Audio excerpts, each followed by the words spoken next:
Susan. Welcome to Tea and Games. The tea today is Twinings English Breakfast. And it's good and hot, but not too hot to drink. For those of you who have seen me scald my mouth on camera, I guess that would be a good time to say welcome to new subscribers. I'm happy you're here. New viewers too, whatever. I am not a professional board game content creator. I just like hanging out talking about games. Don't get free stuff from publishers or do any of that kind of thing. This is super casual. So there are a lot of good board game channels out there that do very polished professional stuff, and I recommend you check them out if you're looking for something specific that's polished and professional. On the other hand, if you just want to hang out, drink tea, and talk about board games, you're in the right place. I had the crazy idea at the beginning of this year that even though I knew January was going to be incredibly busy and super stressful, that I could still keep making videos and playing games, and that didn't happen. Well, some of it happened. We did play a few games in January, but what happened that we knew was going to be busy and stressful is that Robert had knee surgery in January. It was actually scheduled in December, but performed in January. So he's recovered. He's doing good. But that also meant that we were basically just crushed under a load of medical with like PT and doctors and the procedure itself, etc. So it just got really, really busy and hectic doing all the normal life stuff plus the extra stuff. And sometimes we didn't play too much in the way of games. We're just now getting back to the table with some not the usual stuff.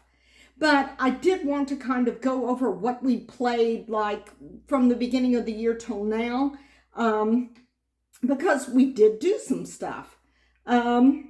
We did have the week before, actually just I think less than a week before Robert went in for surgery, we had a couple of people over for Moon Colony Bloodbath, because this was a game that we thought one of Robert's co-workers would really like, and we really like it. And so it was a big hit. We all had a good time. And we followed that up with a game of Martian Dice. Yes, we have introduced them to Martian Dice, one of our guilty pleasures. Or maybe not so guilty, really. Moon Colony Bloodbath, if you're not familiar with it, the designer is the same designer as Dominion, and it is kind of a deck building game, except that it's a shared deck, a progress deck, where all the players are adding cards to that deck, and as you go through the deck each time, certain cards come up, and most of them are bad. From, you know, the title, it feels very much like a co-op because there's very much a sensation of you versus the game, but it is a competitive game because the winner is the one who has the most population left, or any population left at the end of the game. We have gotten all the way through the event deck a couple of times now, so yay us. Weirdly enough, getting all the way through the event deck makes us feel as if we have won something. It's like we won the game.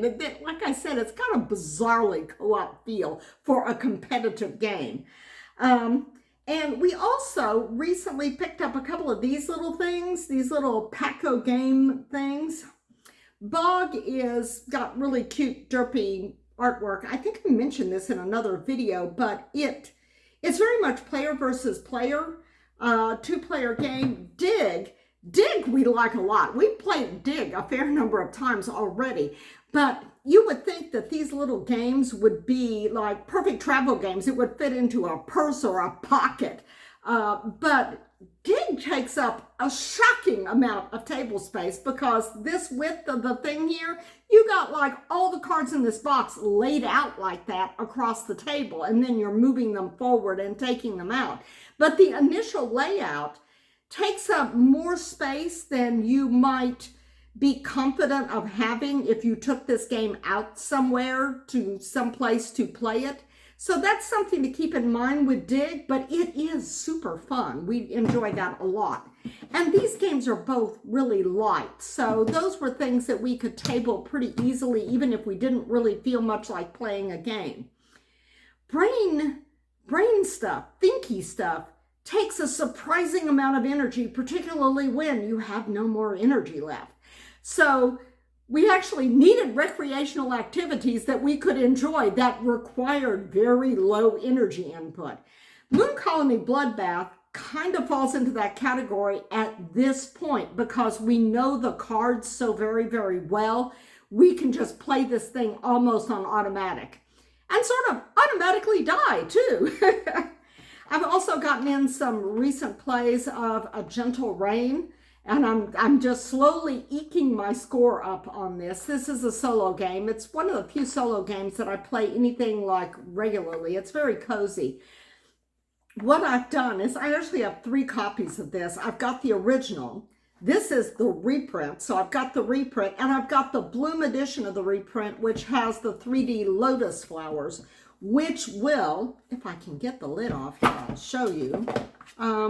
The 3D lotus flowers that are the tokens that you put on the thing when you complete it, they fit in this box. And the Bloom edition has otters on some of the tiles, and the regular edition has ducks on some of the tiles. There's 4 tiles that have either ducks or otters. And I wanted otters and ducks, so I swapped out the plainer ducks for the corresponding otter tiles and put the 3D tiles in this box. So I've got something small there. We also played Space Base with the John D. Clare card, and I didn't pull Space Base out here. Sorry about that. I got the John D. Clare promo card, and it's kind of crazy. I can't figure out if it's worth it. I kind of think that there may be certain particular circumstances where buying that card, which is a level 3 card, in the ship market would be worth it. And I seeded it into the ship market a few times for a few games so that we would have a shot at it so I could see how it played. And it really didn't work out. Either we didn't buy it or we got it so late in the game it couldn't really pay off in that big spectacular thing. But yeah, if you can get the card and you can get it to trigger, it will pay off big. Assuming you have a bunch of other stuff, ships deployed and ships in your board. We've also, talking about easy games, although this is thinky. We've been playing Alice's Garden a fair amount lately. It is kind of thinky. It's a polyomino optimization puzzle. And one of the things I like about this is there's no setup. I mean, you have to, when you get the game, punch out the polyominoes and sort them into the corresponding drawstring bags.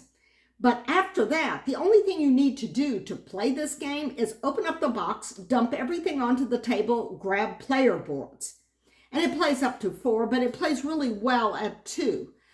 There is some player interaction in the sense that you are like selecting tiles and, and what you may get the tile that somebody else wants or vice versa.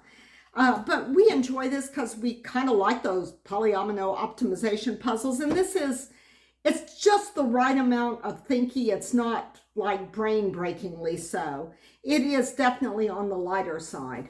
We've also gotten in another play of 4 Shuffle Dartmoor, which we are enjoying very much. One of the things I like about it is that the cards are still fairly new to us. Remember I mentioned a Moon Colony Bloodbath. We know all the cards at this point because we played it so much. But we play for a shuffle so much, we know all the cards, and we have expansions for that too, which are not compatible with this, I might add. But Dartmoor, it's a new ecosystem, so we are less familiar with the synergies between the cards. So that makes this very new and fresh. And for shuffle fans out there, I stumbled onto a thing on Board Game Geek. There is another one in the works that I think should be released this year. There is 4 Shuffle Smoky Mountains.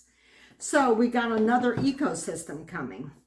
And we fell back to one of our all-time favorite games. This will also play 4, but we play it at 2.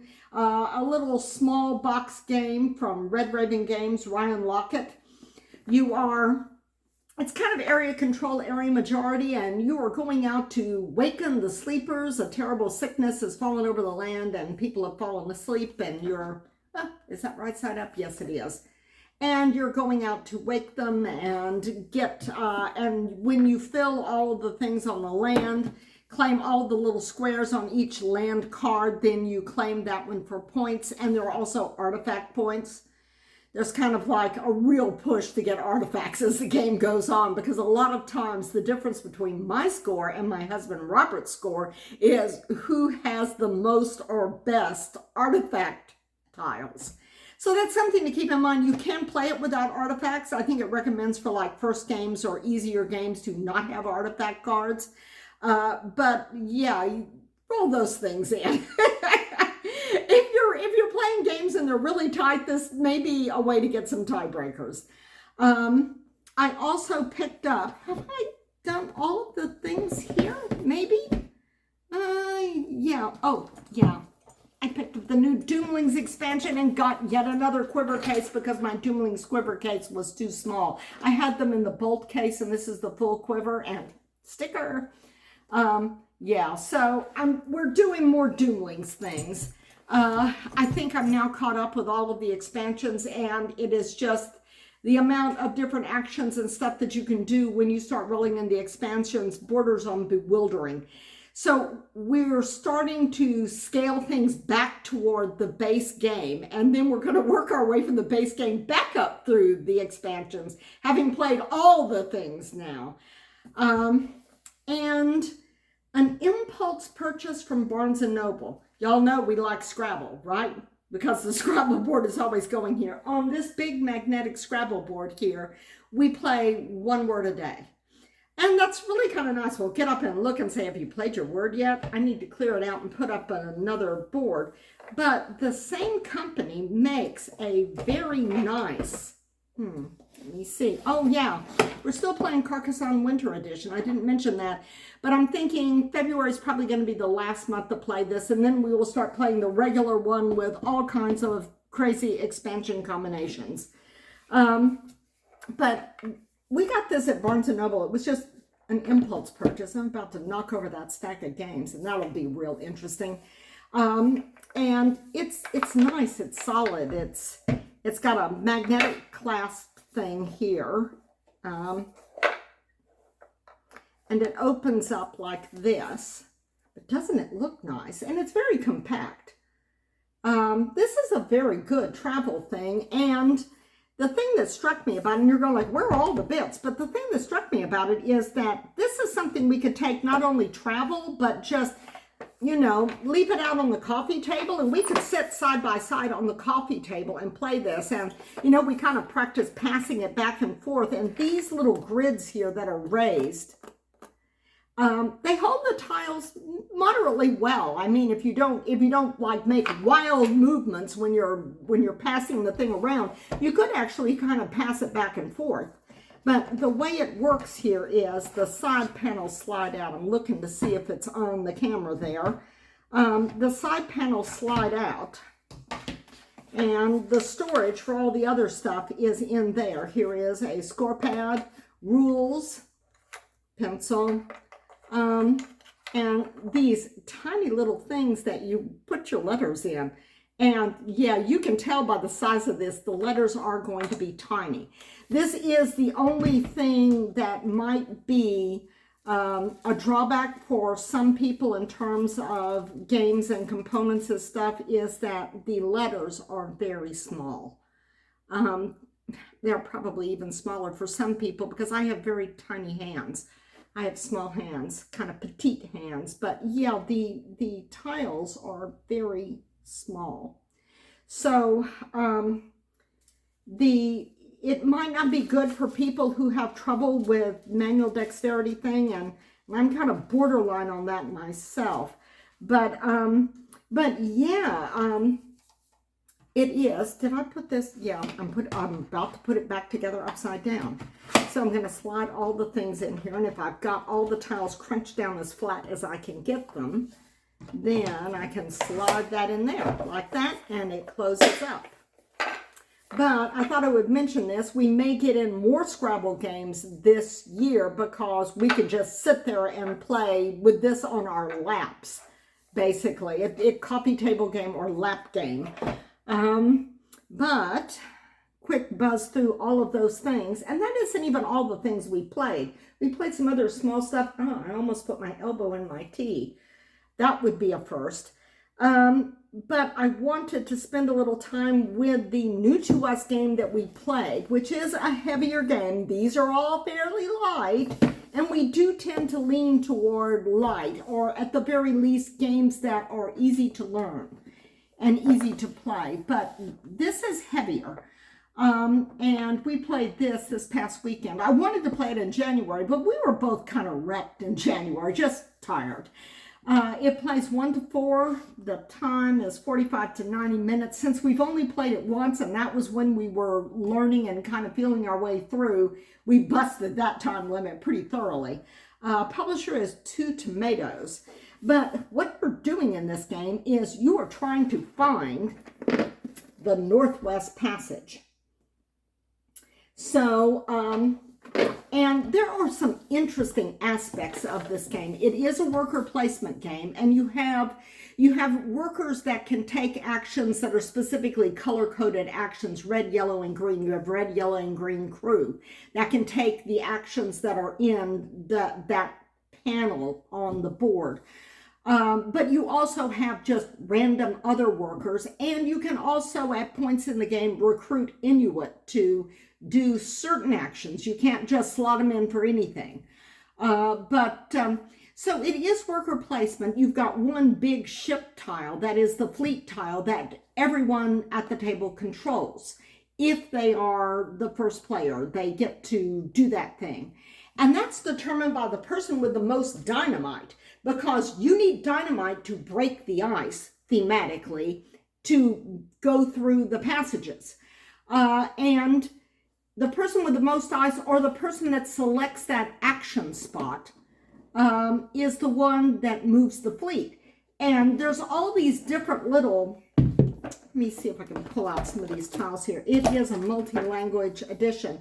The map is done in panels, and you'll put out the first panel, and then the person, when you move to a spot that's right here on the edge, the person who is the first player moving the fleet kind of thing gets to determine which side of the next board, which also determines where you can go, and some of these will require extra dynamite.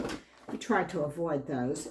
But the control of that does sort of matter, because you have objective tiles where you need to hit certain points on this whole map that's laid out there, because you're just moving along and there's spots all over the map you can go to in order to get points for those objective cards. And you also have investor objective cards, which gives you other incentives. We just went totally bust on the objective. But I wanted to mention something else about the dynamite. The dynamite is also important in this game, because if everybody runs out of dynamite, everybody loses. It's a competitive game, not co-op, but there still is a game condition in which you can all get stuck in the ice and die. So it's like everybody has to you have to have people with dynamite in order to keep moving. If nobody has any dynamite, then game over, everybody loses. Which, that strikes me as being, I don't know, difficult, because, well, I don't know, maybe you could run out of dynamite. I could see how you could do that, because I think there's only one spot on the board where you can pick up dynamite, though there may be cards that will give you extra. And there are some asymmetric starting things with those objective cards that are the investor cards. But yeah, running out of everybody using up all of their dynamite and no one being able to acquire more or acquiring more just causes everyone to lose. I'm not really sure how one would do that unless you all decided to just kill yourself in the Arctic collectively. But we enjoyed it. The first play was rough, and I'm sure we did a few things wrong. There's one thing that I don't quite understand that I'm not sure if we did right, but we need to go back through the rule book again. But the important point was we enjoyed it. We had fun. I mean, that is the bottom line of any board game is, did you have fun? We had fun playing it, and we're definitely going to keep it and play it again. But yeah, we picked this up in the summer, and I was waiting until winter, and as you can see, I'm just almost sweating because suddenly it was cold, but now it is warm again. Actually, it's hot. It's supposed to hit 80 today. There's one other thing I wanted to mention because I've got a question for y'all, because this just struck me as odd, like wrong, weird, like not right. And Robert's going like, it doesn't make any difference. It's fine. There's no standard whatever. It's not that confusing. And I agree, it's not confusing because it's numbered. But let me ask you this. If you had a horizontal track on a board, and that track could, depending upon events in the game, move up or move down, would moving up, gaining more, increasing, whatever, go left to right? Or would gaining more go right to left? If you lost stuff on a horizontal track, would you go to the left on that track or would you go to the right? Because this player board, oh, and by the way, the back of the player boards are really nice too. They got good artwork in this. I love that Arctic back. This is the player board, and all of the tracks here, you start with like higher numbers, and when you decrease morale or health or something, this is kind of a survival game, you don't want to die in the Arctic, then you go from left to right. And I mean, it's numbered. It's not like I got confused or anything. But when we were first watching a video on this game, they were going like, and now you decrease your health and morale 1. And everybody moved it up the track, meaning from left to right. And I'm going like, wait, they just increased it, didn't they? Because in my brain, if you've got a horizontal track, it increases left to right, it decreases right to left. But this board doesn't. But it's numbered, so it's not confusing, but it was just, there's just a little cognitive dissonance about that there. But I mentioned health and morale. This game kind of gave me Robinson Crusoe vibes because it is a survival game. You have to keep your health up, and there are things that will knock your health down like every turn. You have to keep your morale up of the crew. You have to refuel. You have to get more fuel, and you will be burning fuel as you take actions on every turn. So, and you're also gathering basic things like wood and rifles, and you're going hunting. Though I should say this is not nearly as brutal as Robinson Crusoe. Robinson Crusoe is brutal, doable, but if you're really kind of lucky, but brutal. This game is less brutal than that. You have to manage this stuff, but it's easier to manage. I'm really almost putting my elbow in my tea. I need to scoot over. But you are getting like dynamite, rifles, wood. There are action boards on that. You're managing health and morale and fuel. And you're trying to get points. So yeah, there is that thing. One of the things I do like about this thing is you also have to have food because you have to feed your crew. And there are a huge number of workers in this thing. You've got your 3 regular workers, and you got your extra workers, and you got your Inuit sometimes. So I'm not sure if I'm saying that right. Inuit. I'm not good on pronunciation, but the food track is here. You're not like picking up pelts and meat tokens or anything like that, or bread tokens. You track your food on this around the board. So I thought that was really kind of neat because that was less tokens you had to manage. You also get dogs. You get their little husky tokens. They were so cute, and you have dogs that you put in down there. So yes, dogs are points.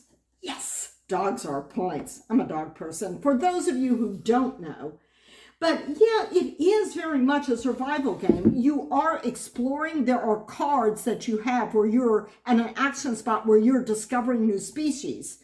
Not the same species that you're hunting from what I saw of the cards. But yeah, it's like we were hunting walruses and polar bears, and we were discovering other kinds of birds and an awful lot of rodents, I think. But yeah, at one point I looked around and going like, is it just me or are there a lot of rodents in this game? Could just be the cards that we turned over because, you know, you shuffle cards when you're playing a game for the first time, but you still end up with weirdly odd clumping even though you shuffle them. There were a lot of lemmings, let me tell you, and rats. I think there were rats. Rodents of various types. I don't know if lemmings are rodents now that I say that. But we enjoyed the heck out of this. The 19th century search for the Northwest Passage through ice and snow.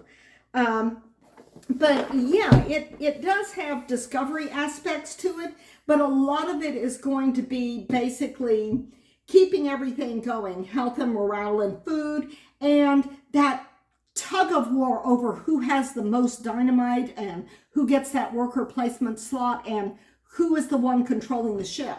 And if you take the worker placement slot, because you then have to put in dynamite when you move the ship, you can take that slot without being the one that has the most dynamite, but then you have to put in dynamite when you move the ship.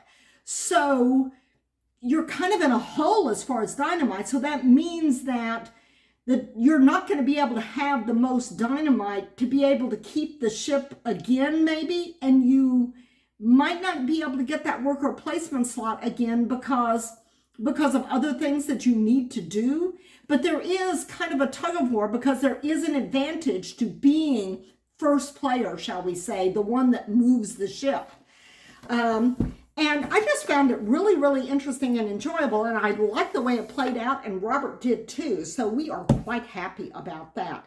I think I have now run you through most of what we played, and it looks like a fair amount because I got stacks because we played a bunch of different stuff, but all of this is fairly light. A couple of the things like Rome and Carcassonne and Moon Colony Bloodbath, we could probably play in our sleep. Oh, Gentle Rain too. That's so nice. That's just a solo game. But yeah, all of these were fairly light and easy. I've got hair in my face. Sorry. Not a professional content creator. Elbow in tea, hair and face. But I wanted to bring y'all up to date. I'm trying out a new camera rig, and I kind of feel like, even though I thought I had tightened everything up, I mean, it's no longer precariously stacked on boxes, but it's attached, and I feel like that the camera has been slowly gliding down. I think I may need to tighten it some more before we do this, but it actually took me longer to set this up than it did to do the video, but hopefully I will get better at managing that. I am not absolutely sure, but I think it might barely just be possible to rig this as a top-down camera, which would give me a few more options if I wanted to demonstrate stuff on the table. Though, as I said, there are other content creators who do that much better than I do. If I did it, it would just be because I was goofing off. But anyhow, it has been fun sitting here around the table with you. Again, it's been so long. And I enjoy chatting with y'all in the comments. So like, subscribe, turn on the bell for notifications, all of that good jazz. And I will see y'all next time round the table. Bye.